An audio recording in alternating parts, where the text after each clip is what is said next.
What is going on, everybody? Welcome to Collecting Profit, episode number 10 already, Anthony. I just can't believe where the time has gone.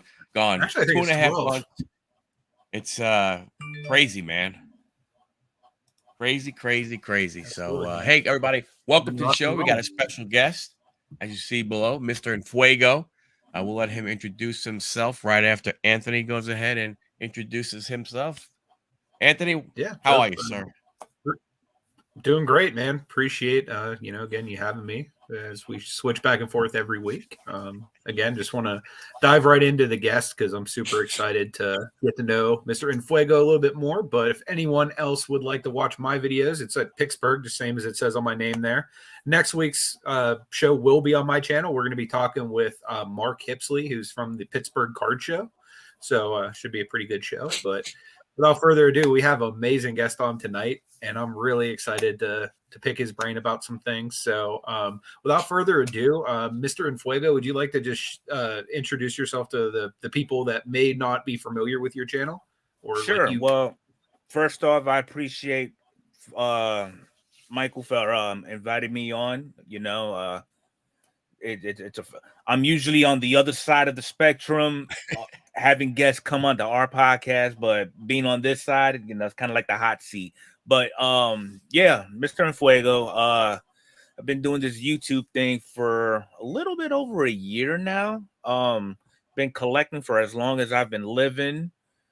Met a whole bunch of great people on YouTube. Huddles Cards. We've known each other for a little while now. There's a few other infamous names that are out there. And yeah, I mean, just here, just like everybody else, collecting and having fun. Yeah. So before we get going, I just want to say, Mr. Fuego, you're a Marine, you're a former Army man. I just want to say, thank you very much for keeping our country safe and allowing us to be able to do the things that we do. And I appreciate your service that, to our country. So thank you very much. Appreciate it. Yeah. So we get to collect words because you went out there and fought for us, man. So it's awesome. Major kudos.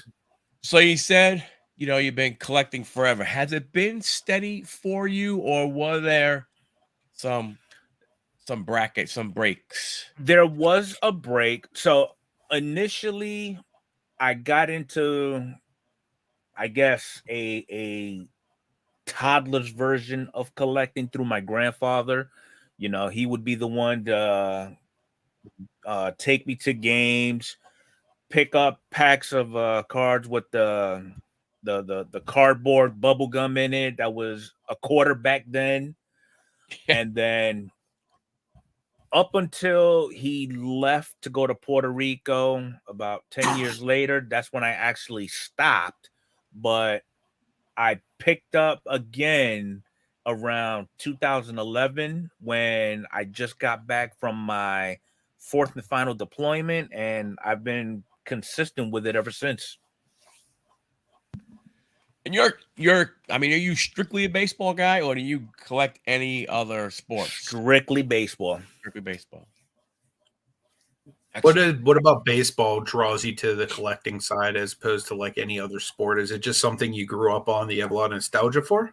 Well, I mean, the hobby kind of grew on me just for learning what baseball really is. You've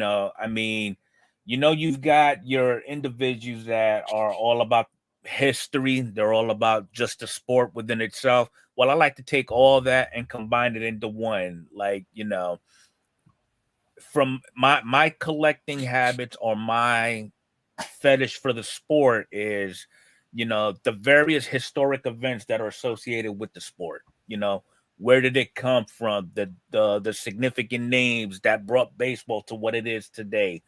And I take all that and I kind of incorporate it into my collecting habits to a certain extent. Like a lot of these new kids, they still got, the ink on their contracts is still wet, but those that have actually paved the way to what it is today, is what drives me to the sport and to the hobby.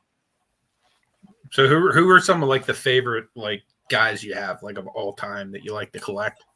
Well, right now my biggest PC targets is Julio as of last year and Alex Rodriguez. A-Rod and a J-Rod. Yes. Nice. That's awesome. Yeah. Both like stellar players. Yeah. I mean, the J-Rod collection is very impressive. If the shorts and everything you do. I was going to mention some of the shorts that I mentioned on your channel. Now, as far as like content creation goes, I just have just because I see a lot of shorts, like, do you notice that like that helps you a lot in the YouTube algorithm, like posting a lot of shorts with specifically card content? Honestly, I don't even pay no mind to the algorithm. I just, as soon as I get something that's either short or an actual video worthy, that's the route that I take. But I spoke my significant other has been like my driving force with the channel, and she would always tell me, look at your shorts as commercials of what people expect on your next video. So like a lot of these single purchases that I make, I'll do shorts off of them, and then when I have enough substance to create a video, that's when I put it all together. That makes sense. That's a great idea. Yeah. I never really heard anybody really say it that way before. Yeah, it's a great way of putting it, and I'm sure that YouTube might do a little something more with the shorts too, because I know that like from what I've heard on some like other channels that like focus on like the algorithm stuff is like they want to kind of take over some of that space that TikTok has right now, where like kids will just mindlessly like go through like basically TikTok videos for hours. Right. Like YouTube wants to get some of that space too. Yeah. So I mean, like the first thing that pops up like whenever you go on your channel is just the shorts. So like that, as somebody who makes videos too, like automatically I was like, man, there's got to be something to that. I got to ask him about that. Yeah. I mean, they give you either a 15-second window or a 60-second window, and that's a lot of time depending on the approach that you take on what you're trying to put out there as your commercial. Yeah. Yeah. Well, whatever it is, it's work. Your have exploded. It seemed like, on Tuesday you were at 1,000, and on Wednesday you were at 2,600. Yeah. That's huge. Now, a lot of people has been asking me about that, and the only part of a justification that I could come up with is, so on February 2nd, that was my birthday. I was off that day, and I was out hunting for a Tops update. I get a phone call from one of my old soldiers, and the first question that she asked me was, hey, are you still doing your YouTube channel? And I was like, in my mind, I'm like, that's a random icebreaker of a conversation, but yeah, I am. Why? What's up? She goes, okay, that's all I needed to know, and hangs up. So then everything was calm and quiet up until about the 7th of February. But come February 8th, I'm starting to notice this rapid growth in my channel, and I'm just like, what the hell is going on? And it's kind of like what you said. It's like 1 minute, I jumped up 100, next day 50, and so on and so forth. It's like by the end of the week, I hit 1,000 subscribers, and I'm like, what's going on? And it was actually on a podcast that me and my partner was doing. And I've learned this through other people also, that you're doing good when you start inheriting your first trolls. For sure. We had two random individuals who we looked at their channels and no content. The channel was actually made within the last 48 hours, basically accusing us of buying subscribers. So we just like, you know what? We must be doing something right. Yep. So that's basically where it's at right now. The way I look at it is, if you were going to buy them, should have bought more. You know what I mean? Like, exactly. Most guys that are like in our sub range, like 2,000 to 3,000 range, like, yeah, you're going to buy them, like, wouldn't you have at least got somewhere to where you're marketable? You know what I mean? Like, You're right. because like most companies, like for 2,000 to 3,000 subs, they're not paying you a whole lot for like No. advertising or even wanting to advertise. If you have a Jabs family type audience, I can see. Mhm. Yeah, for sure. He's already over 130,000 subscribers, but Right. I mean, like you said, if I was gonna buy a subscription count, it would be a lot more than what I have now. Right. I Right. mean, that would be I'm the not first shopping off logical the thing in my dollar mind. menu if I'm going ahead and buying. I'm not shopping off the dollar menu. I'm going for the big menu. For Exactly. sure. Yeah, definitely. So to go talk about, your podcast, you and Adrian, A League of Her Own, another, stellar member of our community. How did that form? How did that all come together? Honestly, I was caught off guard with that one. So Adrian just randomly messaged me and said basically, look, I'm thinking about doing a podcast. Was wondering if you're interested in taking part of it with me. First thing in my mind was, okay, what did I do to be singled out amongst all the other names that are out there? I was still somewhat of a fairly new channel. She's been doing it for a little bit. And I'm like, okay, what's the catch? But then I posed that question to her, and basically her response was that she saw some of my content and a lot of what I bring out on videos, she kind of takes the same approach. So in her mind, it felt as though it was like two peas in the same pod. Yep. So what better way to show that connectivity than in a podcast format? So then I'm like, all right, let's do it then. And from there, we've been basically feeding off each other and learning and growing from each other from the most part. It's awesome. It's really awesome. Yeah, that's awesome. I catch him when I can. I'm not a big commenter when I watch because I don't want to so I don't know because I'm trying to because to me it's tough. I want to read the comments, but I want to pay attention to what's going on. And then all of a sudden I find myself reading the comments and I'm like, what the hell are you talking about now? And that's something that we're actually going to be changing as far as the podcast is concerned. What we're trying to actually focus on is take away the eyes of the audience and gather more ears. Because the way we look at it, podcast is meant to be listened to. Right. Not everybody is going to be on the YouTube. So I know we've mentioned it in every podcast. You can catch us after air the live stream on all your major platforms. We're on Amazon, Google, all those big ones that I can't even think of off the top of my head right now, but you can listen to them there. Well, we may need to pick your brain to find out how we could get involved in that stuff. What I was going to ask is, how do you find those produced compared to like your, say, YouTube podcast? Like, does it produce as well, if not better? Well, honestly, the one that actually manages all that would be Adrian, because she's the one who actually set it up to where the podcast is in a downloadable format on those other platforms. I'm just here for the ride, helping just bring out the content. Yeah. But now I actually have a meeting with my cousin, who's actually a marketing guru. We're gonna sit down and figure out some ways on trying to get the podcast out there. Nice. Very cool. So we'll see how that works out. Nice.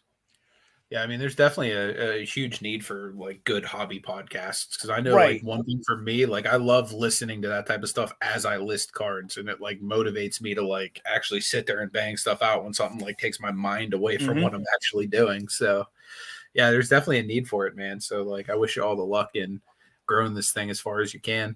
Yeah. Yeah, I'm trying. I was, wanting to get Adrian on, but unfortunately she works the night shift, I guess, right? Or, Well, she's currently in Cleveland right now with her sister. So she's going out and doing sister things with her sibling, and she'll be back in town probably at the end of the week. Nice. Oh, that's Maybe she good. can catch a Cavs game while she's out there. She actually did mention that she was going to go catch a Cavs game. Nice. I just had to remind her that you just remember LeBron is not a part of the Cavs no more. Hey, they're still doing pretty good. They got Spider now. Yeah. So, but yeah, they're actually good for basically the first time since LeBron left again. Yeah, definitely. So I'm happy about that. Dave says his day off is owed to what better way to spend it with mates. My man, appreciate you being here all the way from Australia. Yeah. Firestarter says he wants to see Stryker on here. Definitely try to make that happen. I'll ask him, but I'm the small fish, so we'll see if I'll respond back. I'll reach out. Hey, big fish like to eat small fish, so maybe. That's true. Yeah, but that would not be a good thing. What happened to Huddle? Striker. So, back to the hobby. You're doing baseball, all that kind of stuff and everything.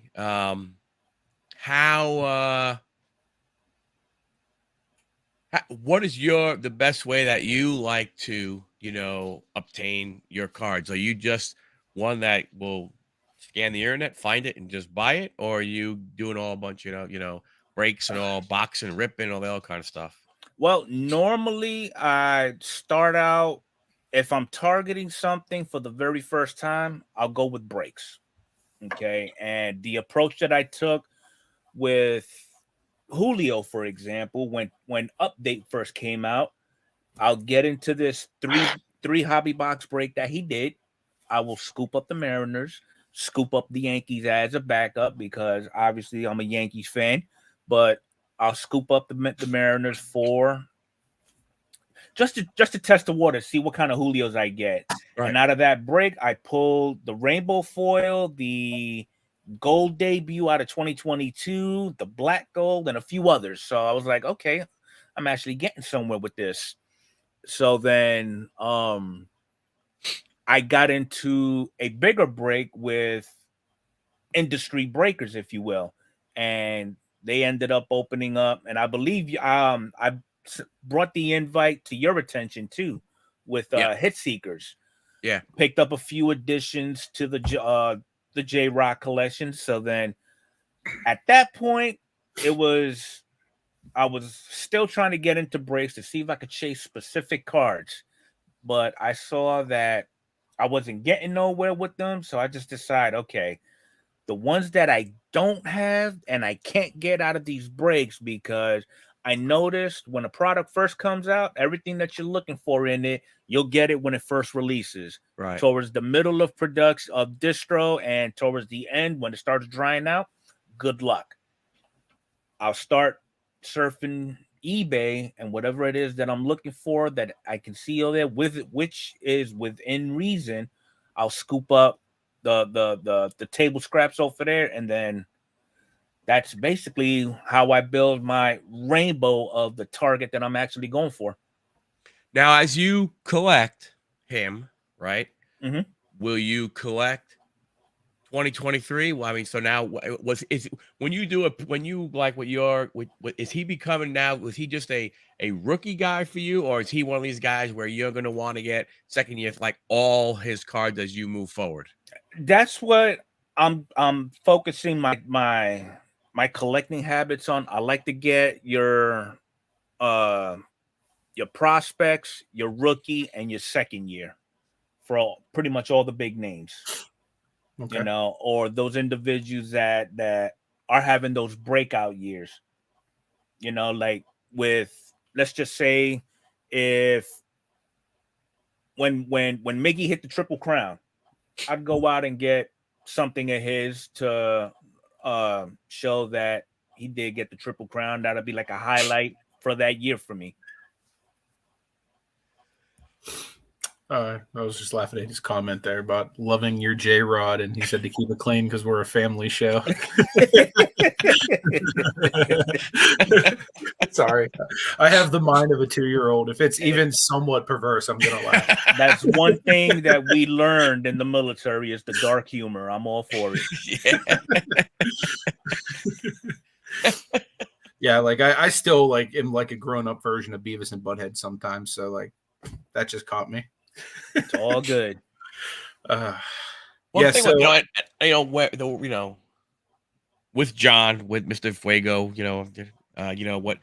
what he's such, there's another side that a lot of people, we see him on the videos, we see him on the podcast, so on and so forth, but there's another side of him where when we would get on other people's doing breaks and everything, and he would do giveaways, and I mean like real giveaways, like like not just I mean, and it's been great getting to know you, been great watching you, been great listening to you, and and learning stuff from you. So I appreciate the way you have approached the hobby and your willingness to give and teach all of us. So Well, I from that mean, standpoint. you both have seen it like I have. The hobby that we grew up on is getting saturated with a whole bunch of individuals making a business out of it. Kind of ruins it for the younger kids and for those that grew up to where it is right now. So what better way of trying to bring back old tradition than, paying it forward? Yeah.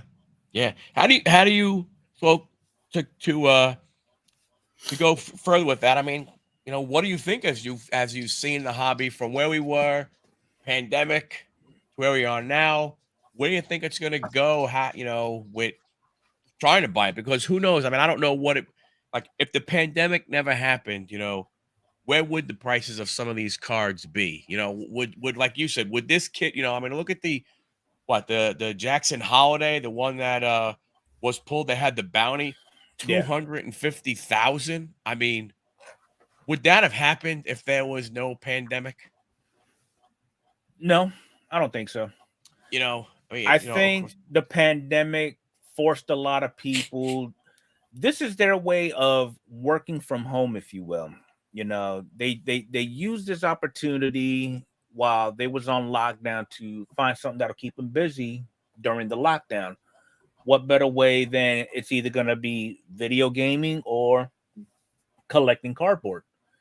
And I've noticed a lot of people when they talk about the hobby, they're always talking about ever since the pandemic, I got back into it. Yep. So that tells me that the pandemic was a trigger point for these people to either get back into it for the purpose of collecting or to actually make a business out of it. But now going back to what you were saying, as far as where the hobby is going to go, if couple of things need to happen in order for it to benefit, so for it to be a win-win for everybody. Fanatics needs to stick to the mindset of them saying that they're gonna make the hobby great for everybody across the board times 10. Those are the words that they said during that Tops conference that they did in Arizona. And then let's be a little more realistic with trying to get everybody of all ages involved in collecting, because little Timmy does not have $300 for a jumbo box. No, he doesn't. Nope. Okay. And if he does get the $300 out of it, it's going to be us that's going to be like, okay, let me pick out all these things that I know for a fact you're going to destroy, and I'll give you the rest. You're kind of restricting his collecting habits. Yeah, well, I tell you, it's funny. I mean, forget nationals, but even at a show where Anthony and I, in what was the end of January, we went to the show in Atlanta. Mm-hmm. And I cannot tell you how many kids. Now, look, I'm an older guy, so a lot of people might say, hey, 20-something-year-old is a kid. No, I'm talking kids. Like you said, little Johnny, little Timmy, like 10 years to 14 years old, walking around with Zion cases filled with slabs, pulling out, hey, well, here's my Kevin Durant rookie card. Here's Mhm. my this, that, other. And I'm going, what the hell? Your Zion case is worth more than everything that I have. Yeah, you're right. And I'm like, how? You know, I just to me, These what I kids, wonder is does that have the potential to ruin the hobby because these younger kids are looking at it not the way you and I and Anthony did when we were young. we are teaching these kids the wrong way of the hobby. I remember when I used to collect cards, in order to keep them safe, I put a little rubber band around them just so I know that remember they're those all days. together. Right. Nowadays, you got these kids with screw downs, putting them in slabs, suitcases. And I mean, I'm just like, really? Is all that necessary? I know. I mean, I think it's I don't know. You know, like I said, I just wonder if with some of these younger kids, they're gonna, you know, they're gonna look at the hobby not the way, you know, we did. How do we get back to that to where it's more of, you know, collecting? It's something that, you know, it's not. I don't look at this card and go, oh, I don't look. I mean, don't get me wrong. Now I do look at certain cards, but when I was, you know, 11 years old, 12 years old, 13 years old, I look at this card and I go, wow, I wonder what I could get for this. And you see, that's where you and I differ. And I'm sure you're probably a little bit older than me, not by much though, because I feel like I'm probably older than both of you. But I I've been consistent with how I look at cards. And what I mean by that is my grandfather, before he passed, has passed down to me a 51 and a 52 Mantle. Okay. They're not slabbed, they're not in the screw down case, they're still in top loaders, and I just literally have them lying around on my desk like it ain't nothing. You know, these kids nowadays, they want to put them in all types of protection in a safe, have insurance on it, and all this other stuff. For what? You know, that's not in my mind, that is not the purpose of collecting. You're collecting for either the historical value, the sentimental value, or just for the love of the hobby. Yeah, absolutely. But these kids are talking about I'm gonna go ahead and get this slab so that when it's time to cash in, it's all good to go. No, not that stuff like that ruins the hobby for a lot of us. Yeah. Me primarily. I can't speak for everybody else, but me, I kind of frown on that when you're only focused on making the flips. And even with simple trades, you know, they have Yep. to be of equal value in order to be considered a good trade. Right. Last time I checked, if I have what you need and vice versa, let's work something out. Yeah. Done deal. They don't do that no more. No. Hey, when me and my friends would go to the store, we'd buy a pack. We knew everything we had. So you only heard two phrases: need them, got them. Need them, got them. Need them, got them. Yeah. Oh, hey, I got all these. Do you need these?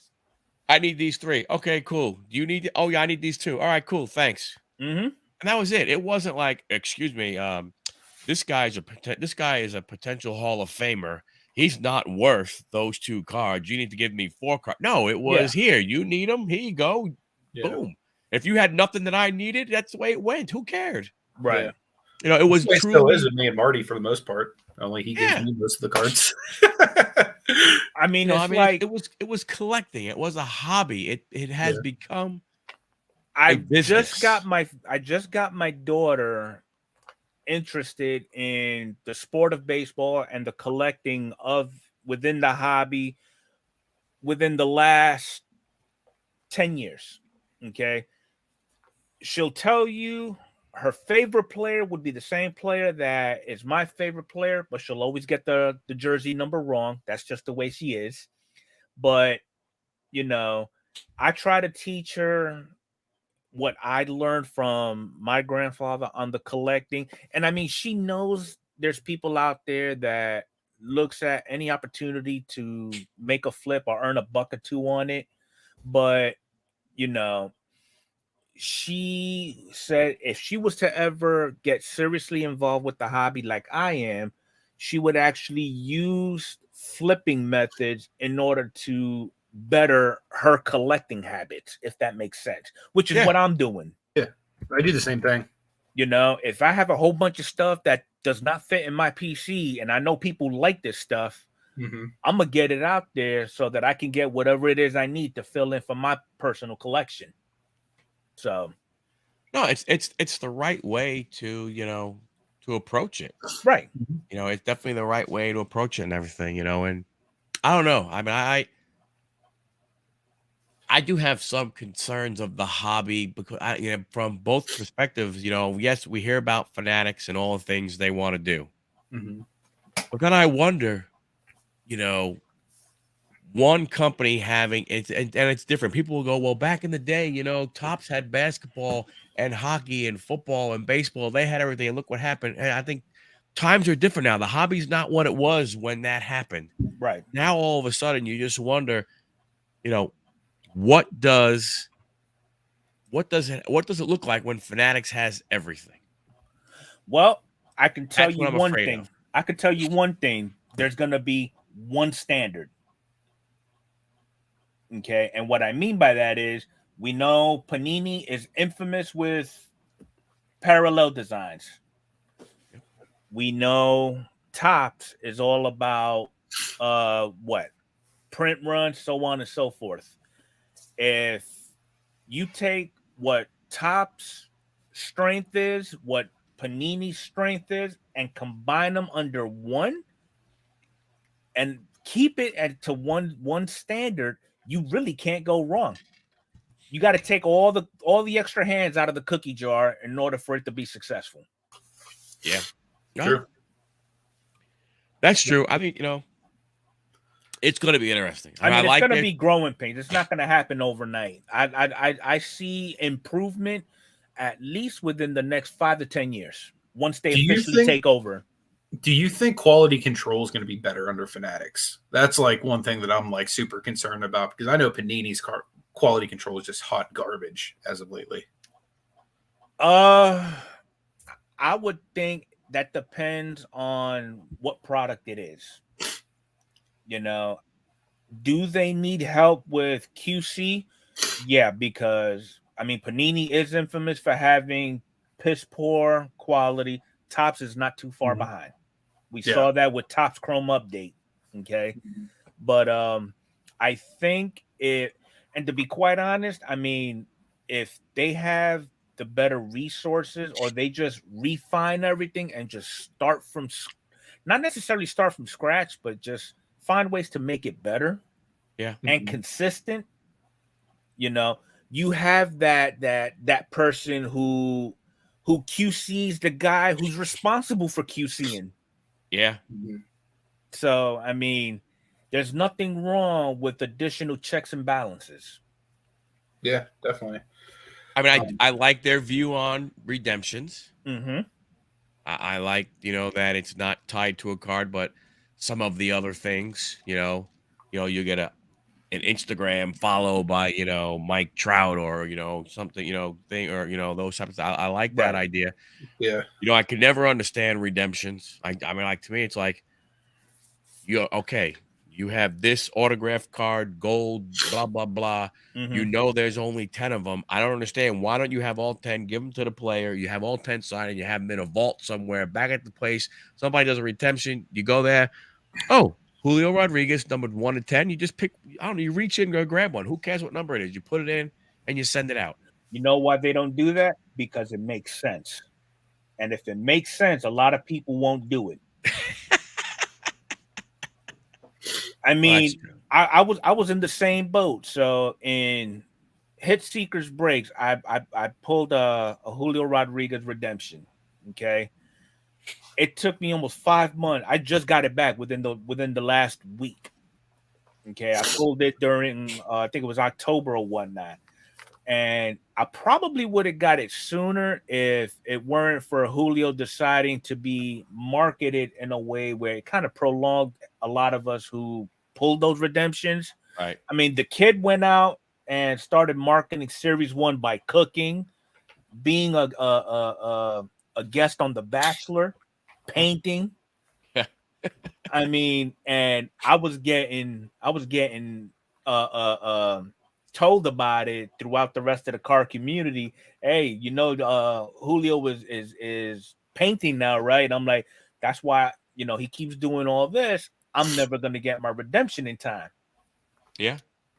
So I'm glad I was actually able to get it before he partook in this whole WBC tournament. Because if that's the case, I would have never got it. Yeah, and it seems that Topps has a better turnaround than Panini does. Well, They obviously. do. I mean, I've Panini, seen that as far as redemptions go. there are people who are still been waiting years from Panini. I just got an email from Panini requesting what I wanted to do because I pulled a redemption of a Jeremy Pena Obsidian auto. Nice. I said, you know what? I don't foresee me getting that card. Just give me some of equal value. So we'll see what happens. Oh yeah. So you'll get a random picture then. No, I wouldn't doubt it. They'll send you a random picture. I will. Yeah, I wouldn't be surprised if I get a Devi Garcia. So,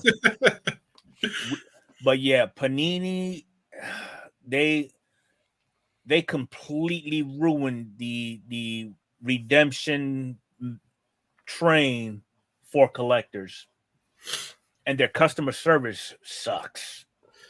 Michael, when we went to the National together, do you remember that guy walking around with that sign that said, "I've been waiting like 10 years. Yeah, I was gonna say it was definitely over a decade. There's a guy walking around with a sign. I've been waiting for 10 years for my redemption.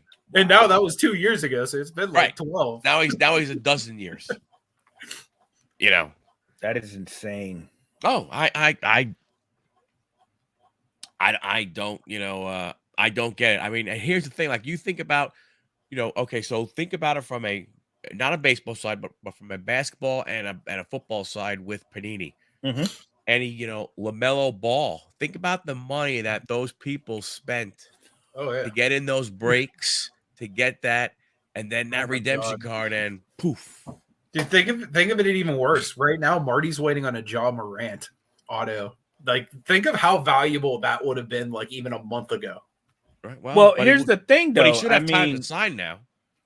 Here's what I see. Here's the give and take.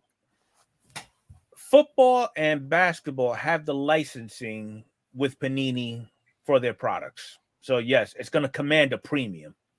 Right. Top baseball does not. Yeah. So I mean, yes, those Joe Burrows, those Justin Herberts, and I'm just naming a few names that I see thrown around a lot. They command these 4-figure, 5-figure values that everybody places on them, but yet you'll have your Julio Rodriguez's, your Mike Trouts, your Ohtani's, $800-900 most, and it's a Panini or a Dahmer's product. That's crazy. So, and that's another thing that would likely help Fanatics too, getting the licensure straight. Mm-hmm. Do you think they're going to end up buying Panini? I think so. I mean, they've been in talks now for months. Mm-hmm. The only thing that's holding them back from actually fulfilling everything is their redemption program. Mm-hmm. Right. Because the last word that I got was Panini was trying to pawn off the program to ComC. And once they do that, they want to make sure that all those redemptions have been fulfilled as best as possible. So when Fanatics takes over, they're not taking over a tremendous storm of a mess. That makes sense. Yeah, I mean, it's going to, I don't know. As somebody who's a baseball collector primarily, if, say, there would be Prism Baseball and it's licensed, or like one of the Panini products, like, would you then, like, give it more weight, like as being like a legitimate product for baseball, or would you Absolutely. still okay? So you wouldn't still look at it as kind of like an outside thing because it's not Tops. It would be Now, obviously, everybody, to include myself, my first thing with Tops is definitely flagship. yeah. Everything else, all the pretty colors, the cute names, and all that, I'm gonna go with Panini if the licensing is there. Because again, Panini, they actually put some thought into a lot of the designs of all their variations. I have 8 outstanding Panini redemptions. Should I be sweating? No, you should just go ahead and tap out. I was gonna say, I would definitely at least put on some deodorant. Yeah. Yeah, that sucks, man. But yeah, You I know, know but Marty's the same way with a bunch of those redemptions. if Panini had the licensing to put the logos on their cards, I think the collectors would be gravitated towards them simply because now they have the licensing and they have the better designs. The weird thing is, I feel like Topps gives you better value in everything except for baseball. I feel like Panini has to give you like extra value just because their cards are definitely not like as like wanted by the hobby because they don't have that licensing. So I feel like some of like their boxes will just like load you up with like bigger hits just to like get you buying more of it. I mean, a lot of the variations and parallels that Topps comes out with, they took those ideas off of Panini. For example, you got your baseball home field advantages. I love those. That Those was a are- Panini product at first. Yeah. Then you have the Kabooms. Kaboom and baseball don't go together, in my opinion. You know, so a lot of the ideas that a lot of the stuff that Topps is doing right now, it's already been done. And if anything, Topps is making it worse. Give those licenses to Panini, the originators of those variations that everybody loves so much. Panini would blow Topps out the water. So if Fanatics buys Panini, then are they really just buying the words Prism, Mosaic? Are they really just buying the words? Because what would stop you can't stop them from making a card, right? No, you can't stop them from making a card, but at the same time, you're buying the rights to the names of those variations too. That's what I'm saying. They're really buying that stuff. You can't even use Kaboom. Like there was a company that was grading cards actually putting like the Kaboom in their like labels, and that was like something that was illegal. It's kind of like the Black Golds. They originated back in the early 90s, mid 90s. You know, there's really no significant difference with them, with the exception of you change the color of the border and the actual player. That's it. Yeah. Right. So, I mean, that is probably one variation that Topps got right, in my opinion. Yeah.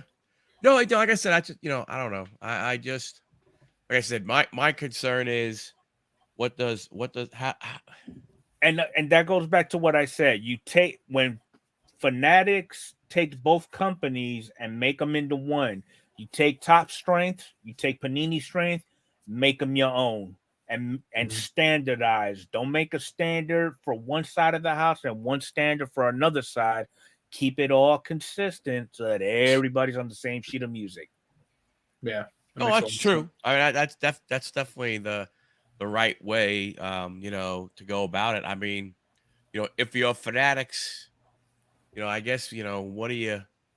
I guess they really. I mean, they're really in the driver's seat. There's no need for them to rush to make a deal with Panini. No, not at all.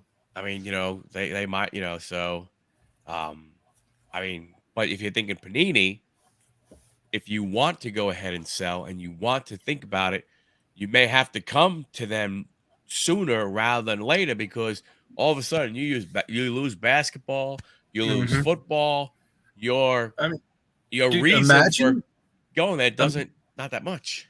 Imagine when all of Panini is basically like Prism draft picks. like quality stuff, because like really like that's their unlicensed stuff is like their collegiate stuff that they can't actually put the licensing on. Like, so that would pretty much be all of their product moving forward. Like, I'm sure they would find a way to put pro uniforms without actually putting logos and stuff like they've done with baseball. But for the most part, like their stuff is pretty much going to be like the Prism draft picks of cards. So it's going to really, in my opinion, like lessen the demand for it.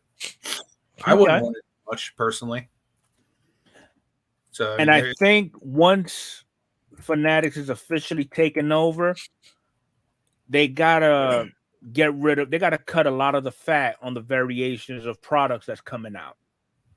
To be honest, I mean, like Topps, they're getting rid of Clearly Authentic, they're getting rid of Opening Day, and all these other non-selling products. But I mean, some of them, like Sonic, for example, I think that one was just on a whim. Yeah. You know, let's take Topps Chrome, since we produced way more than we were supposed to, and just throw maybe one or two different variations in it. Yep. Makes no sense to me. John, it looks like Firestarter said you got a spot in his break on Friday. Steve hooked you up with the Yankees. That is awesome. Hey, if you could tell Steve I said thank you, I appreciate it. Oh, my bad. I didn't see you saw that. My bad. But I would like to see, I wonder, like with Fire and Gallery, Clearly Authentic, some of these, do they become inserts? No. Does it become a variation? I don't even think they're going to be gone permanently, to be quite honest. There's a possibility they're just going to be put on the back burner for right now. This is probably the big picture for quality control, because there's just entirely too much product out there. And on top of that, when you have some of us who's looking at these release calendars, draft pick, Bowman draft is supposed to be released on April 26th, but yet Topps comes out of left field and says, nope, we're going to push it back. Fanatics basically told them, look, stop releasing dates, because if you're going to change them, don't even bother bringing it up until at least a week out. Right. So then that gives you time to prepare for a release date, a checklist, then release. So it kind of works out in a way. Yeah. So are they going to try to do kind of what they did with Chronicles and Panini? They're probably going to mesh products together.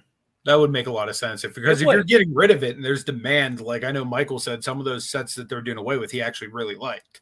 Yeah, so I like Fire. I like Gallery. Those are two of the ones that I enjoy. I enjoy those cards. I like the way those cards look and everything. That's why I was wondering, do they make it an insert? Now, here's my thing. And I saw I was actually thinking about it, but then I saw a video on YouTube that kind of supported my train of thought. So we see with Series 1, in order to get anything of value, you got to go with the higher end format, whether it be your hobbies or your jumbos.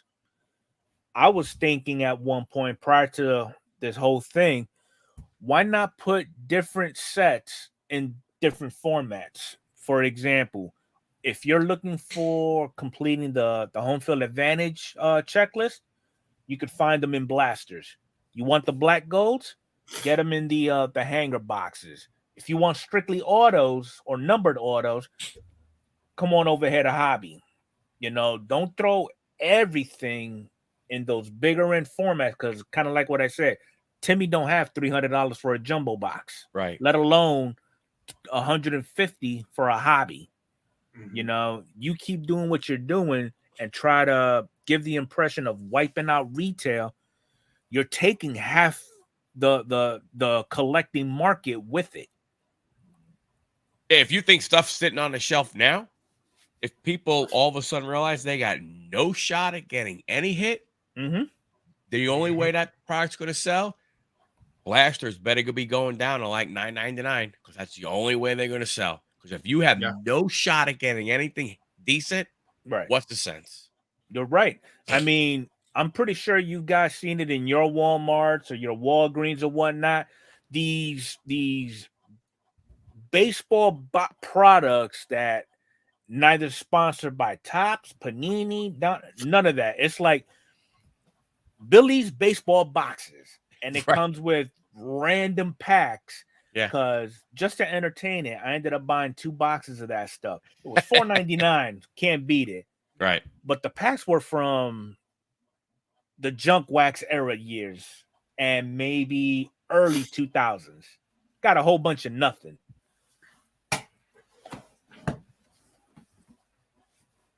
Yeah. Mandy.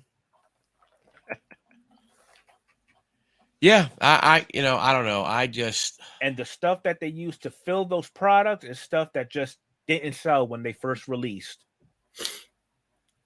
Yeah, I mean, it makes sense because, like, I know in Pittsburgh, you can get basically any product you want at retail. And there's plenty of times I'm like at Walmart and I'll walk by and be like, oh, damn, there's Prism, Optic, Select. As far as baseball goes, there's the mangas of Topps, Bowman, like all that stuff.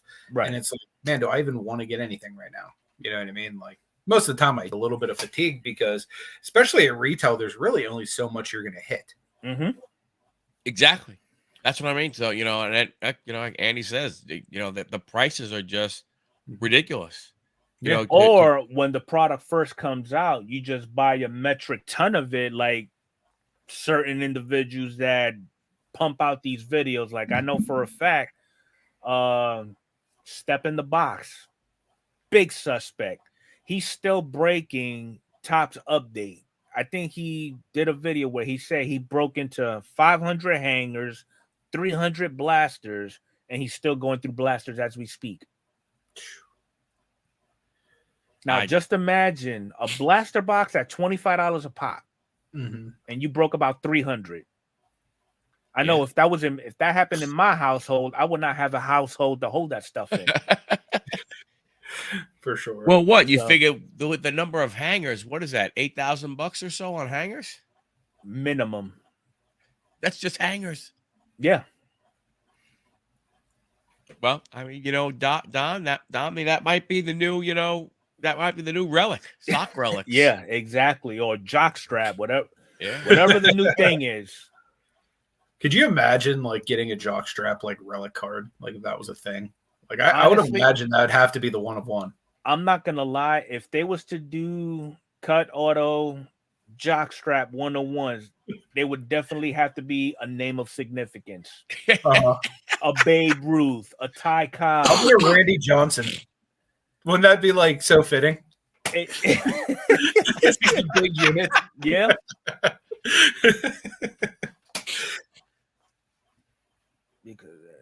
Yeah, I mean, you're right, Alan.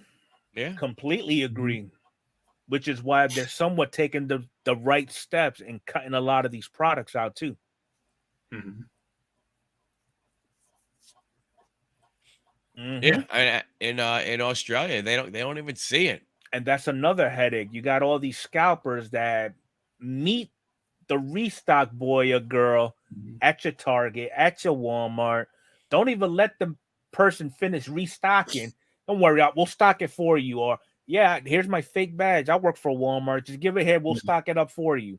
Take it to the register and buy it all up and sell it for double on eBay. I wonder if like a lot of people can still do that now, or if the margins are like crippled due to like them raising the blaster prices and stuff like that. Well, I mean, like the stuff you have, Michael, like, is it like if you wanted to just list it on eBay, could you get like a lot more than you paid for it, or would it just be like marginally more? Probably it's a break even. Yeah. Best case scenario. I mean, stuff from that. I mean, like I said, it doesn't really, it right now, it really, retail is good. It's a fun rip, but if they make that change to where like you have no chance of getting anything, I mean that destroys, like you said, a massive market that you don't have. Because what's going to happen is this. Then what's going to happen is little Timmy, or Timmy's dad, he's going to have to save up now. Yeah. You can't just go to Walmart or Target or his local card store. I mean, because you think about it, the blaster at a card store can't be different than a blaster at a Walmart. Yeah, I mean, you'll just have I to wouldn't think rely it would be. I on might be wrong. you'll just rely on going to those card shows and hitting up those dollar bins. Yeah. Mhm. So at that point, people will save up for hobby boxes. They'll save up, for the all stuff, but that's going to slow the market down. And then those people are going to get priced out. Look at Tops 20, look at Series 1 jumbos, Mm-hmm. right? Pre-sale, they were what? 160, 180? Yeah. What? Days after they were up 230. Mhm. When Update first release, a hobby box was $90. You try to go find that same hobby box now, it's pushing 200.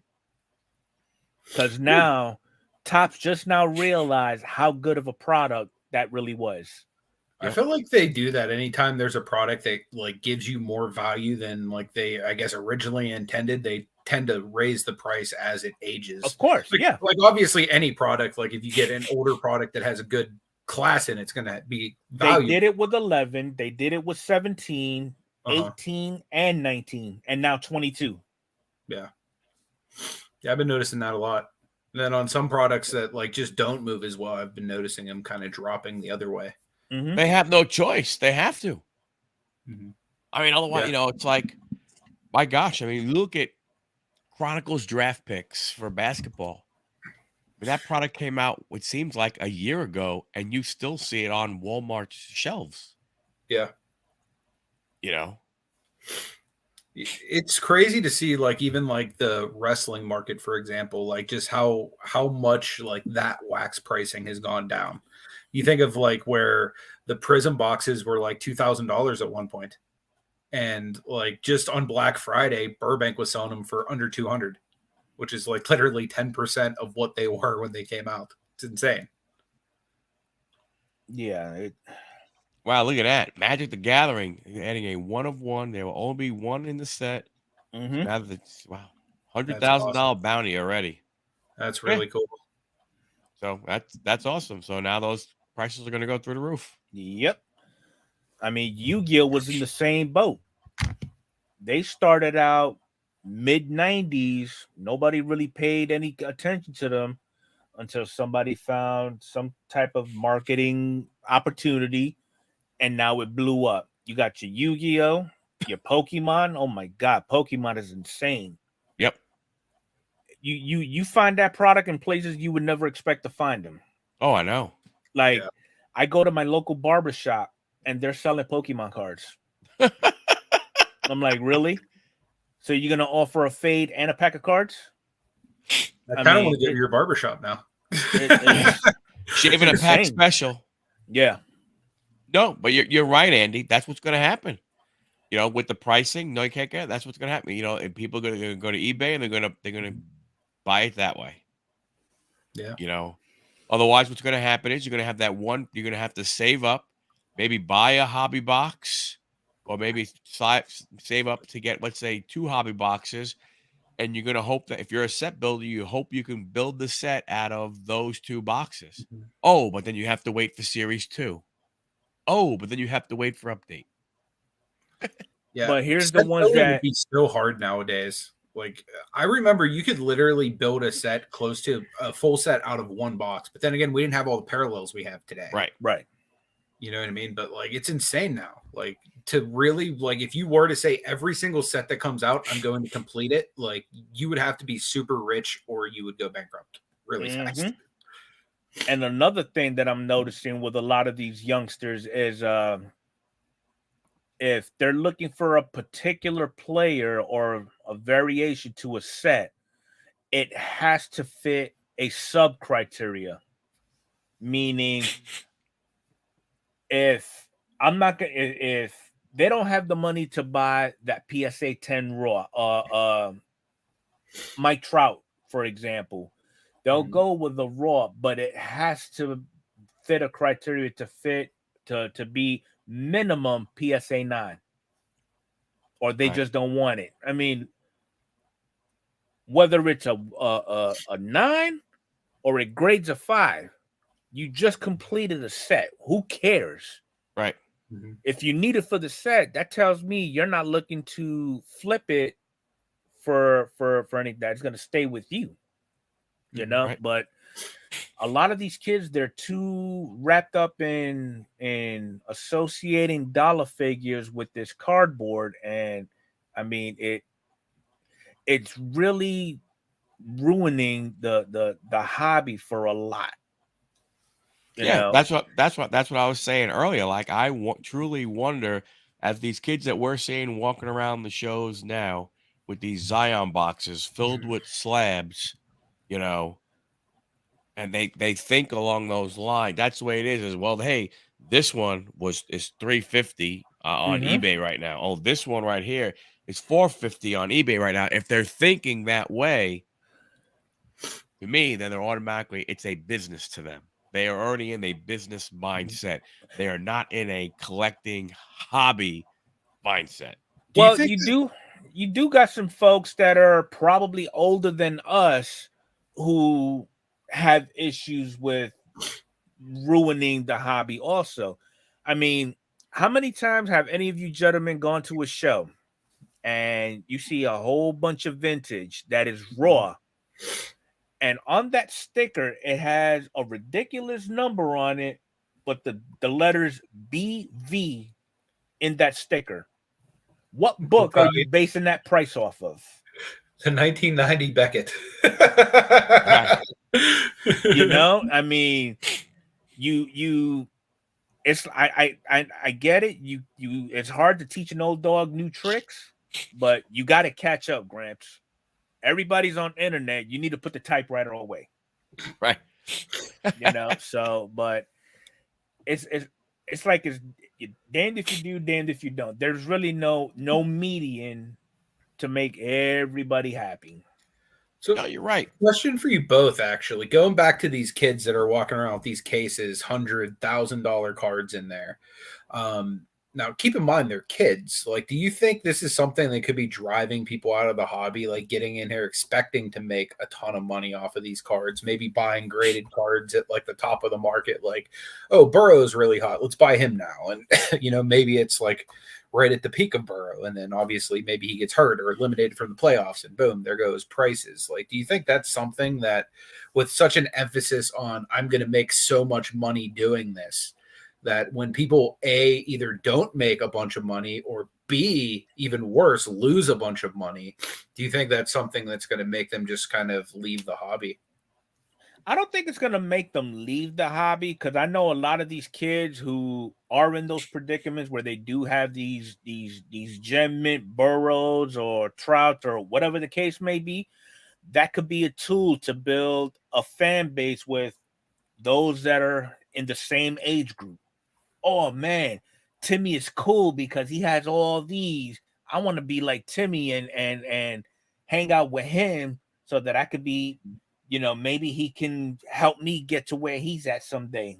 So I mean, kids use these things as all forms of little strategic methods to try to fit in, or try to build an ego. I completely agree, Andy. He Well, says Beckett and Nintendo Power were the shiz.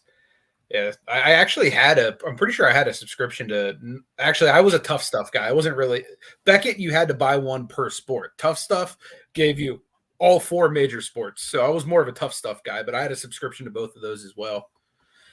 here's what I wonder from my little point on your question, Anthony, is when I wonder with these kids where they're getting the cards from. Is mom and dad, are they forking over their own cash for it? Because I think if they're not forking over their own cash, let's face it, they're not really going to understand that much. They see a value, right? But you wonder, are they going to understand it if they're the ones who are not, they're not spending their own money. I mean, like I said, I don't know. I mean, don't get me wrong. There are some, 12-year-old kids, 13-year-old kids, they're hustlers and they do their own thing, and there is. But to me, you're seeing, way too many of, that age group walking around with these slabs to believe that all of them have gotten these cards on their own. Maybe they have, and maybe it's just, I I'm would thinking it say can't be done. some of their collection probably were acquired on their own, but most of these kids at some point in some shape or form got help from dad, grandpa, hell, maybe mom. Yep. Mhm. So I mean, Holy. Yep. I used to have my mom every week, man. We'd go out to the flea market or the local card shop when I was a kid. We'd get a new card for the PC, you know what I mean? And it was always like, and I didn't understand, like, oh, you're buying me a Ken Griffey Jr. rookie card right now. Like, how, like, big that is for, like, a kid who's, like, 12 years old or 10 right. or how old I was, you know what I mean? Like, but yeah, I mean, it's crazy to think some of these kids are really getting these big pieces. Like, I've seen some kids that literally have LeBrons that, like, literally I would trade my whole collection for, like, one of these LeBrons they have in their kids. And it's just crazy. But yeah, I would imagine the parents have a lot to do with a lot of those collections. I mean, every once in a while, you're probably going to find a kid that's, like, super sharp that has a business sense that can flip the cards. But for the most part, I would imagine it's probably mom and dad getting them started. Yep. I would say whatever's left of the generation before us and a lot of our generation is somewhat pumping all these negative habits into this younger generation. We're basically we ourselves are killing off the hobby. Right. And we're passing on our practices to our younger ones, and they're basically going to be that final nail in the coffin. Yeah. I mean, we talk about how the hobby is becoming worse and all that. Well, I mean, we're the ones who's putting gas on the fire and handing these kids the matches. Right. True. Yeah. Yeah. We have to definitely steward it better, if we want it to last. I don't want to be an old man here with, like, a whole trunk full of LeBron cards that are worthless. You know what I mean? Because unless somebody wants them in the future, they're typically worthless. Right. I mean, and now I'm not saying don't indulge in trying to gain some type of monetary incentive for your collection. Yeah. But be realistic. Mhm. If you're looking at collecting a W-2 from collecting cardboard at the end of the year, you're in it for the wrong reason. Right. Okay. I mean, yeah, you got Scott Golden who's making a business out of it through auctions. You got sports card investor who says that he deals with cars solely at night, which in my opinion, I think it's a load of crap. Yeah. Because if that was the case, why are you pumping these videos all days at random times of the week? Then you're building this empire of apps and you're teaming up with these partners to get it yourself your name to do grading and all these other nonsense. Spare me. Okay. If we want to get this back to making the hobby fun for everybody, it's got to start with us. And I do know there's some people out there that are taking that initiative and gathering up all these kids and teaching them both sides of the hobby. This is what the hobby is all about. If you're looking at turning it around and profiting from your collection, here's some methods to do that also. But ultimately, teach the kids that it's a hobby, not a place of employment. Right. Yeah. I mean, it's I don't know. We'll see what happens. But you mentioned grading. I'm curious. Why won't you grade those mantles, but you'll grade Julio's? Because I personally acquired the Julios, and if those mantles were such a big deal that they needed to be slabbed. My grandfather would have had them slabbed already. So I'm not gonna do something. I'm not gonna alter what was given to me. If it was given to me in a certain condition, that's how I'm gonna keep it. And when it's time for me to get out the hobby or I'm on my last breath or whatnot, that's how I'm gonna pass them to my daughter. And whatever she does with it, completely up to her. Right. That's a good way of looking at it, because could you think, God forbid, like you're going to get this mantle card slabbed and then like it accidentally gets pressed or something like that, or like it gets damaged, and it's like they could get you another mantle, but it's not the mantle your It's grandfather not gave you. the mantle that, yeah, Correct. exactly. That Like, makes a lot of sense. I can look at this 51, and if there's a dark stain on here because grandpa spit some chew and actually got some of it on the card, Yeah. you'll give me a better condition looking mantle, but I'm gonna miss that tobacco stain. Right. Yeah. So Yeah, makes a lot of sense. That's cool. That's cool that you look at it that way too, because most people would be like, I'm going to get this mantle graded because it's going to add money to, my bank account. Whereas you look at it like, hey, my grandfather gave me this card. exactly. I love it the way it is. That's really cool. I mean, as I try my best to make the hobby fun. And I mean, it's like I get in on these breaks, and kind of like what Mike said earlier, I just do random acts of kindness because nobody really expects it. Everybody looks at this in a way where, shit, I can't get this because of the price value associated with it, or you wouldn't expect for me to just randomly buy you your PC team without expecting something in return. That's the one thing that a lot of people always have in this mind, this whole quid pro quo. I'm not all about that. I enjoy it to the point where I would like to make sure those around me actually enjoy it just as much as I do. Yep. Makes a lot of sense. I agree. That's the only way to do it. I mean, it's a great thing to do. I mean, like you're saying, I mean, but I think, there are a lot of people who, they don't look at it that way, because they look and they go, okay, this card right here.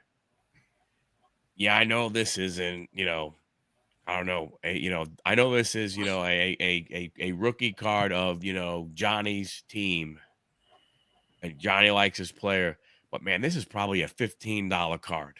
Why should I just give this away? I think that's the way a lot of people will look at it. Mm-hmm. And you don't. You're like, hey, Johnny loves this team. This card, I have no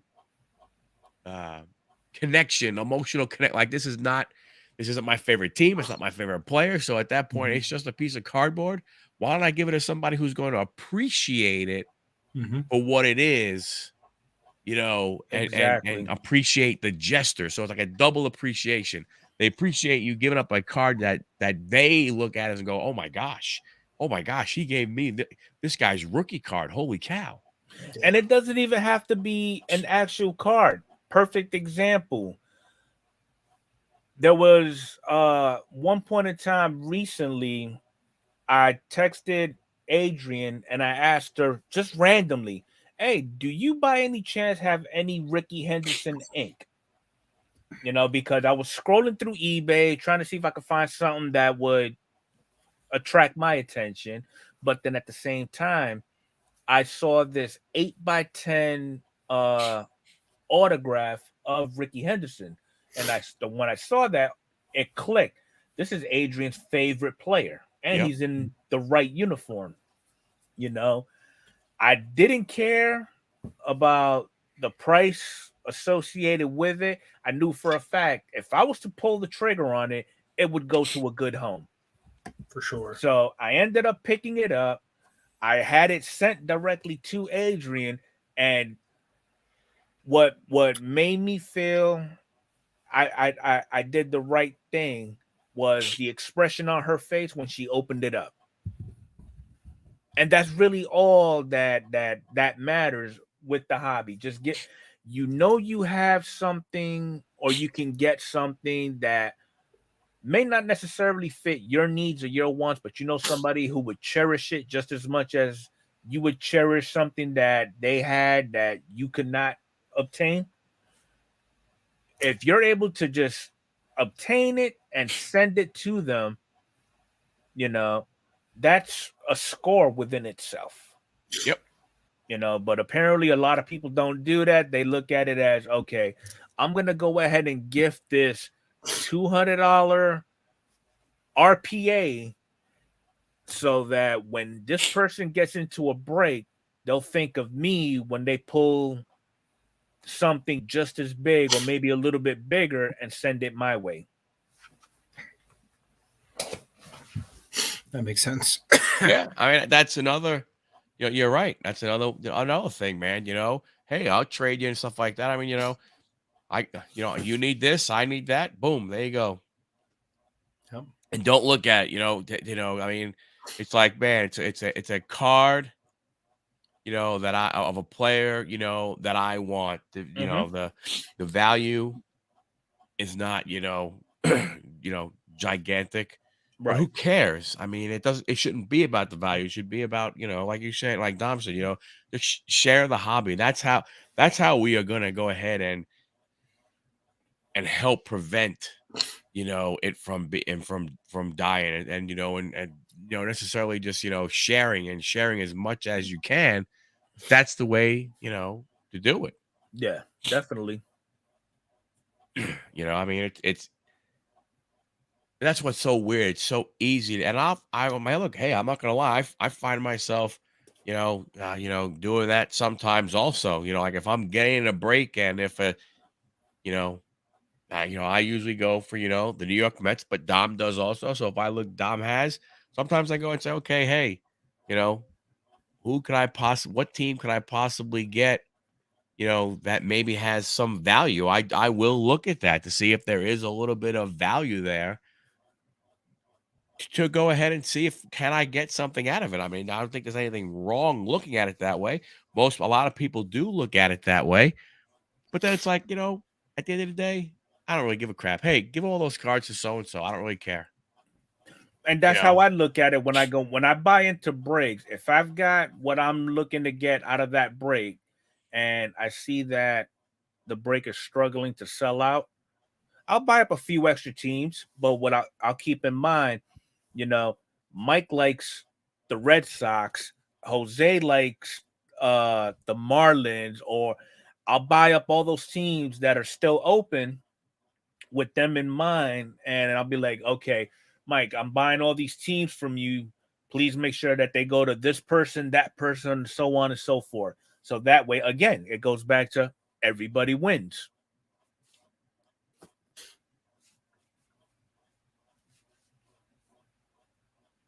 Completely agree. Mike, you're muted. Thank you, sir. I mean, I'm lucky. I don't, a lot of the guys that I will collect and stuff like that are not, superstar players. So their cards are not going to be, a whole lot of money. There are a couple of guys, but for the most part, it is what it is. And I don't care. But again, I don't look at it again. I don't look at a lot of the cards strictly from a value perspective. Will I look to see and say, hey, if I open up a box of 23, series 1 and I pull, I don't know, an Adley Rushman autograph. Mm-hmm. Well, I'm not an Adley Rushman collector. Right. So if I could go ahead and, sell it, why not sell it? Yeah, that'll be bait to get what I need from my collection. Right. Because I want this other player. Mm-hmm. From that standpoint, and along those lines. But I don't know. I just think, like I said, to me, I just hope that the younger generations can appreciate it more as a hobby than as an investment, a business, and they look at it the wrong way. Well, they get that from our generation and older. We got to fix ourselves before we expect the younger kids to get fixed.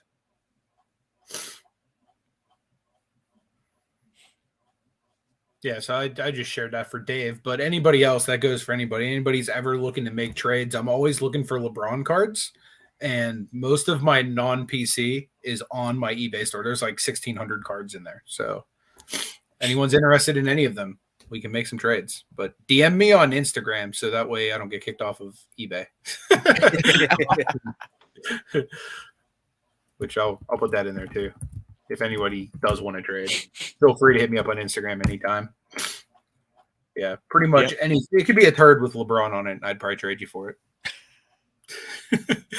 Speaking of collecting individual players and turds, obviously, but you collect Julio and A-Rod. Is there a way you keep track of which ones you have? Because like I'm really getting to the point now where I'm struggling to like, do I have this card or do I not have that card when it comes to there's websites out there that have player checklists, and that's what I've solely relied on.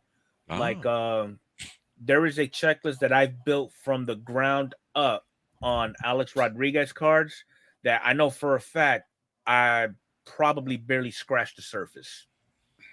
Because we're talking about cards from 1993 till current that are still being produced for him. So, I mean, it's like the more I put into checking off what currently exists, there's more coming out. Yeah. But there are websites out there that, and as a matter of fact, I built a Discord page, and in there's a whole bunch of like baseball resources that I've thrown in there that I know people who actually have easier ways of obtaining these player checklists. So like you go to a baseball forum site looking for a LeBron checklist, they know where to get it for you. Hell, they may even build one for you, no issues. So I just shared the Discord in the chat, guys, the one he's talking about. If anybody wants to check it out, feel free.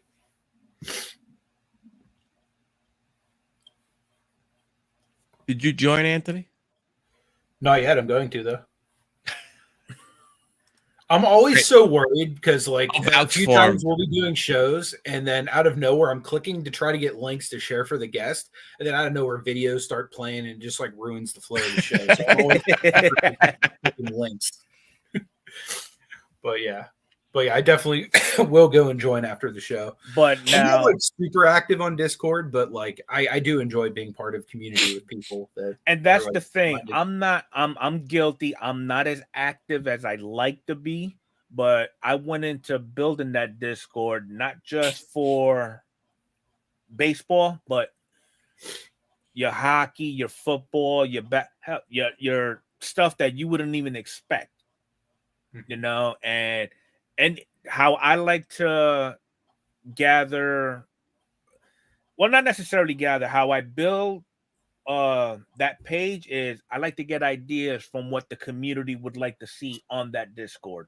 So I specifically put a little channel in there called, post your ideas here. If there is something that you would like to see that you enjoy on this Discord, put it in here. Consider it done. It's a good idea. It's a very, it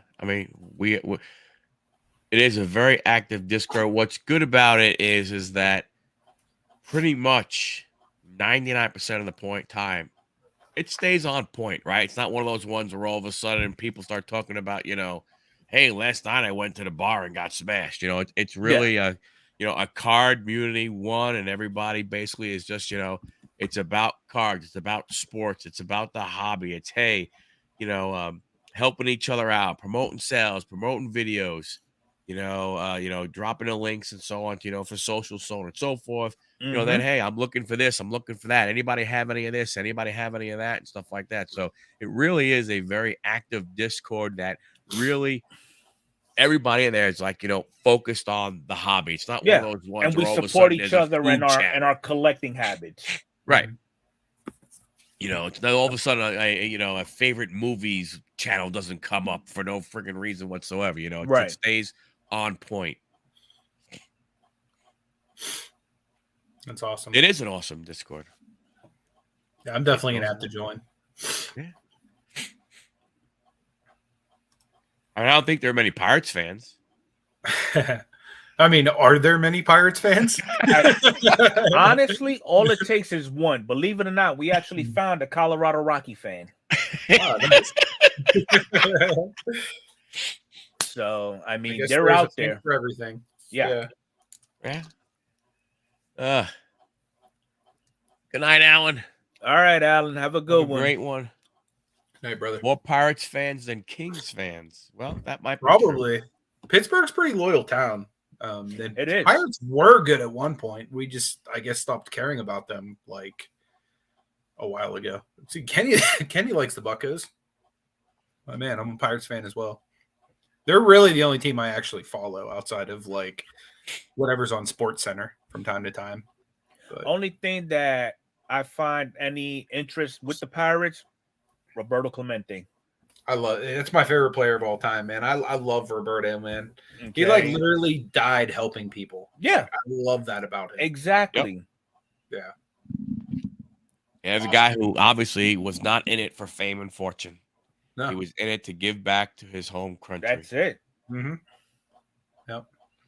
You know, it's those are kind of the pioneers of the history that interest me. You got your Clementes, your Jackie Robinsons, your Babe Ruth, your Satchel Pages. Yep.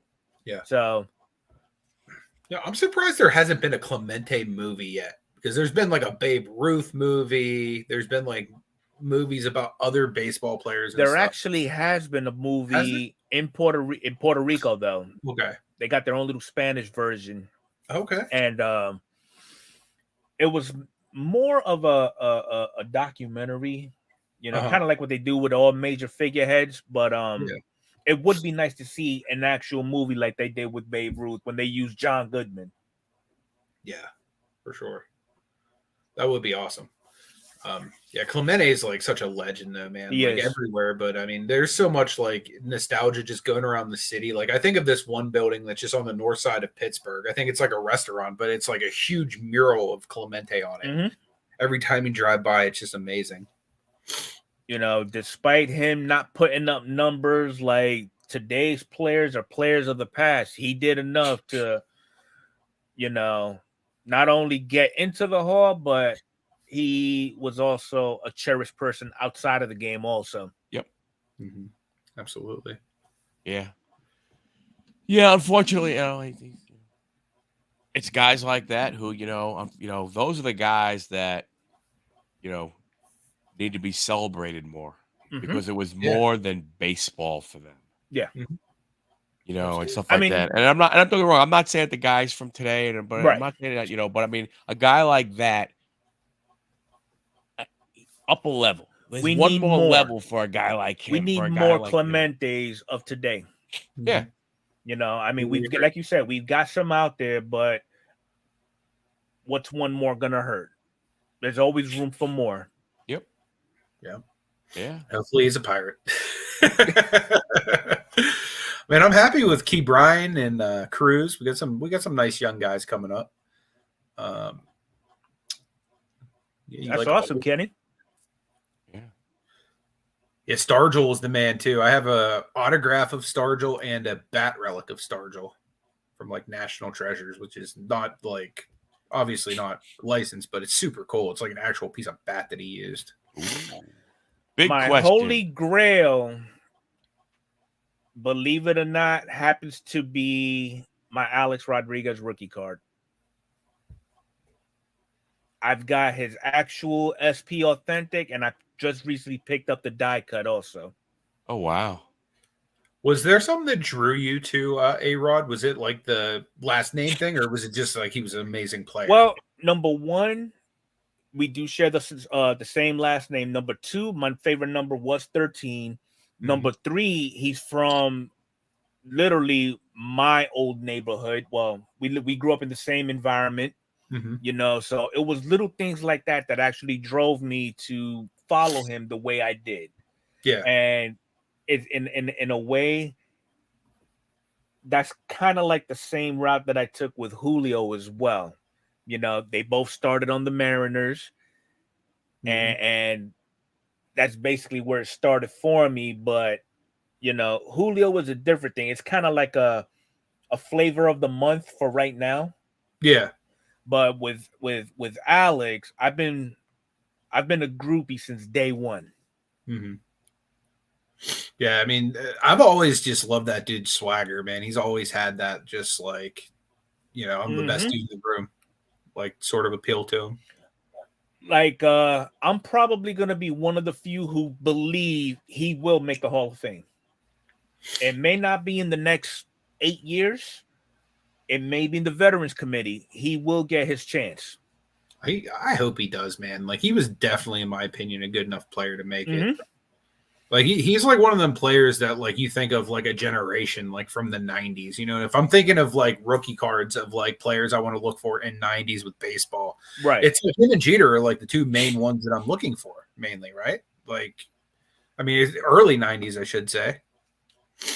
The classic draft cards, I probably do. If you're talking about his time with the Foxes, then yes, I do.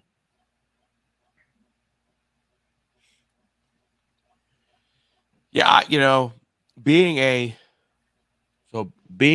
someone who, until he was 20 years old or 21 years old, wanted to be a professional baseball player, never thought about being anything else. If back in that day, somebody would have come up to me and said, "Hey, if I stick this needle in your ass, you can probably make the major leagues," I can't say that I would have said no. I can honestly say I honestly I don't know. I don't know if I would have been able to say no, because that was the only thing that I ever thought about until like my second year of college. It was the only thought I had. So I can't hold it. I don't hold anything against these guys that went ahead and did anything during that era. I mean, they all have their own reasons for doing what they did. With this whole steroid scandal with Alex Rodriguez, his main reason behind it, he wanted to be the best. Yep. Even though without it, he's clearly top 5. But he was talking about setting records that were unheard of. You've got your 700 home run club. He was talking about making an 800 home run club. Yeah. Those are the standards he held himself to. But, he was just around bad influences. He was around Palmeiro. Somehow he dodged the bullet with the Mitchell report, even though he got caught up with a lot of those guys learning, okay, this is how he got caught. What is it that he did that I can do, but just not get caught? Yeah. So I don't know. Like I said, I look at it from that standpoint. So to me, it's funny, you make it, it's like, well, we'll make the exception. Well, look, he didn't show up on a report, so he must not have been doing anything. No, this means that he didn't get caught. Exactly. Doing I'm sure there's users in the hall right now as we speak. Oh yeah. There's probably more users than not in that era. Mm-hmm. Like, could you imagine like coming up in the locker room and you're like the dude not doing like any form of like steroids? It's like, come on, man, do you want this team to win or not? Exactly. Well, you look back in the 60s and the 70s, they used to have, the uppers in bowls like you'd have a bowl of jelly beans at Easter time. Yeah. And these guys would go ahead and take them. I mean, like, it's like, here's the thing. What is a PED? If you're saying it's a performance enhancing drug, then that is anything. Mm-hmm. Yeah. If you drink 4 cups of coffee before a game to get that, okay, you just took something to make you better than you normally are. Exactly. Yeah. I mean, wouldn't like drinking a Red Bull on your way to work be the same thing? That's what I mean. That's why, to me, how do you justify? Or you have that ringer on your softball team. He likes to feel young again by throwing back 3 little bottles of Ensure. Mm-hmm. So we all have our little niche in what keeps us going. It may be drinking 10 cups of coffee or chasing coffee with a Red Bull or whatever the case may be. I mean, what works for some may not work for others. Hey, I was watching a football game. It was the last playoff game that Buffalo was in. And they showed on TV, Buffalo's offense is getting ready to go on the field. Josh Allen grabs his helmet as he's running by. There was somebody there, gave him some smelling salts, took 2 giant whiffs of it, handed it back to him, ran on the field. Mm. I mean, you know, it is what it is.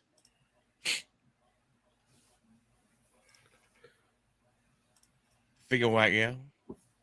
Well, yeah, that was Palmero. I mean, that was stupid.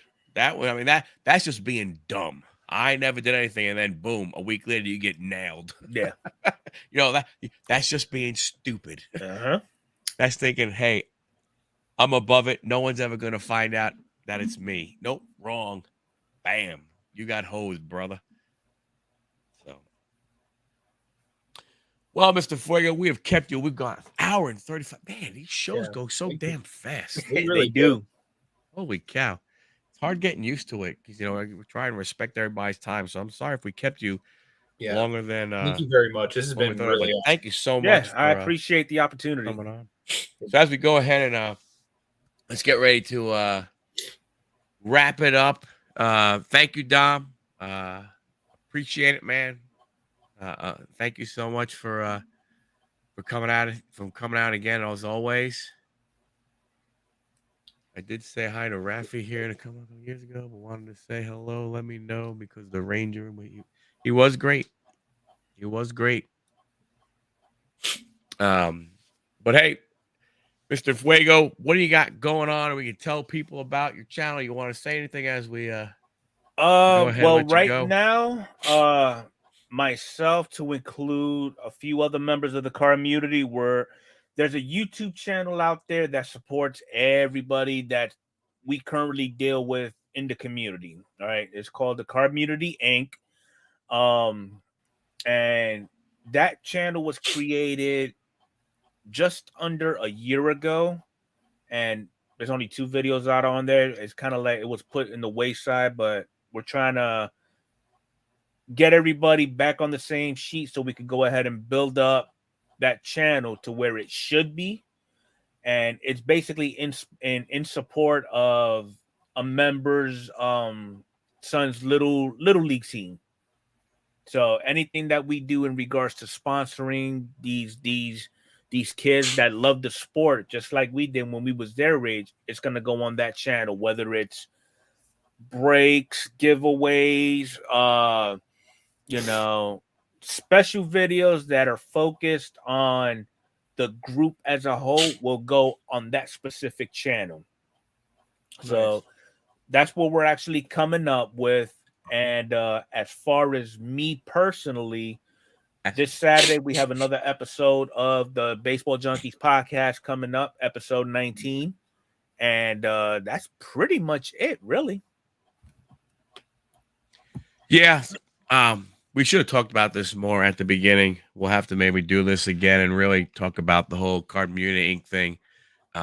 It's pretty cool. I mean, Anthony, just to let you know, basically what we did is we pulled a whole bunch of money together between sales, donations, and so on and so forth. And one of the guys whose son, plays baseball, we helped him out because, practice time costs money. A lot of things cost money. So we're like, hey, we'll put some money together, give you some money for practice time. One of the kids on the team needed either new shoes or a glove or something like that. We're like, hey, guess what? We have the money. We'll give you some money to put towards, buying a glove for the kid and so on and so forth. So it really is it really is a great thing and everything, from that standpoint. So, Anthony, what about your channel? What's going on? Yes, so I was just getting ready to post a link in the chat. Next week, guys, we're going to be on my channel, and Mark Hipsley, the promoter of the Pittsburgh card show, is going to be coming on to talk about the show that's actually happening next weekend. So it should be a really, really big show. They actually outgrew the original venue that it was going to be held at. So they actually went to another one to add more tables and stuff like that. So should be a really good time if anyone's local to Pittsburgh. Definitely come and check that out. But like I said, next week we will be having the promoter of that show on as our special guest. So if you guys want to come on over to the channel, give us a subscribe so you don't miss it out. That'd be great. Also, in pinned comment here, we do have Mr. Enfuego's channel. If you guys could go over and subscribe to him and show him some love, we'd appreciate that as well. Yep. But yeah, I mean, other than that, I'll have regular videos coming out typically like I do every day. But yeah, really just come check us out next week. Would love to keep the conversation rolling. Yep. Yeah. And me, I got a special 3-part series on right now. I ripped a hobby box of 2023, made it into 3 videos, seeing which day was the best. So far, it looks like Monday might be winning, but hey, Friday, there was some good stuff that happened. So Friday's video should be pretty decent. But again, hey, thanks a lot. Appreciate everybody coming out. Again, John, thank you for everything. Much appreciated. Thank you for all you do for the community. And much success to you as we continue to go forward. Thanks, everybody. We'll see you next week. Don't forget, come on back. Have a great evening. Have a great weekend. See you later.